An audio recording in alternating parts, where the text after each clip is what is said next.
হরে কৃষ্ণ কৃষ্ণ কৃষ্ণ হরে হরে, হরে রাম রাম রাম হরে হরে।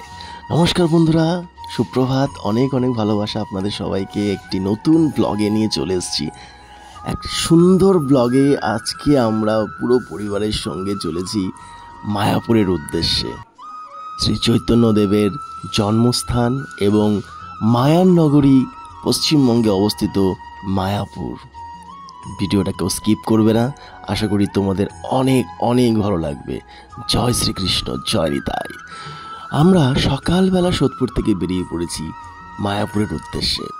এখন বর্তমানে যে ভিডিওটি দেখছো সেটি হচ্ছে কৃষ্ণনগর থেকে আমরা টোটোয় চেপে, বাপরে বাপ অনেক দূর, টোটোয় চেপে আমরা সুন্দর সুন্দর চারিপাশে প্রদর্শন দেখতে দেখতে, মানে সমাজের এবং পরিবেশ দেখতে দেখতে আমরা চলেছি কিন্তু মায়াপুরের উদ্দেশ্যে।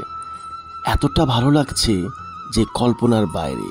কৃষ্ণনগর থেকে আমরা জেটি করব, জেটি মানে ছোট নৌকো, যেটা এপার থেকে আমাদের ওপারে নিয়ে যাবে।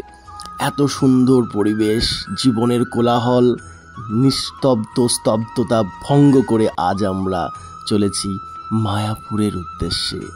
আমার মা, আমার বন্ধু, ভাই, আমার অর্ধাঙ্গিনী, 3 জন প্লাস আমি, 4 জন মিলে আমরা চলেছি মায়াপুরের উদ্দেশ্যে। অসংখ্য সুন্দর বর্ষার ঘনঘটা নিয়ে চলেছি আমরা। অনেক সুন্দর, হঠাৎ দেখছি বৃষ্টি নামবে। এক সুন্দর পরিবেশে নিজেকে একদম স্থায়ী রূপে স্থাপন করেছি। আমরা চলেছি মায়াপুরের উদ্দেশ্যে। মায়াপুর কিন্তু বাঙালিদের একটি ঐতিহ্যপূর্ণ স্থাপনই শুধু নয়, বাঙালিদের একটা অহংকার, বাঙালিদের একটি কি বলবো, বাঙালিদের একটি আত্মমর্যাদার জায়গা। কিন্তু শুধুমাত্র কিন্তু বাঙালিরাই শুধু এখানে যায় না, ভারতবর্ষ তথা বিশ্ব জুড়ে এখানে লোকের আগমন।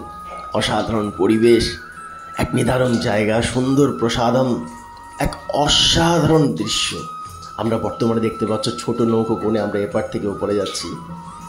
সবাই প্রচণ্ড আনন্দিত, অসংখ্য মানে ভালোবাসা চারিদিকে প্রস্ফুটিত হচ্ছে। সুন্দর লাগছে দেখতে, অসাধারণ লাগছে দেখতে। যান্ত্রিক জীবনের কোলাহল ছেড়ে আজ আমি এসেছি এক অন্য জগতে। প্রতিদিনের মতো অফিস কাচারি সব কিছু থেকে ছেড়ে আজ একমাত্র নিজের জন্য এইটুকুনি সময় চলে এসেছি মায়াপুরে।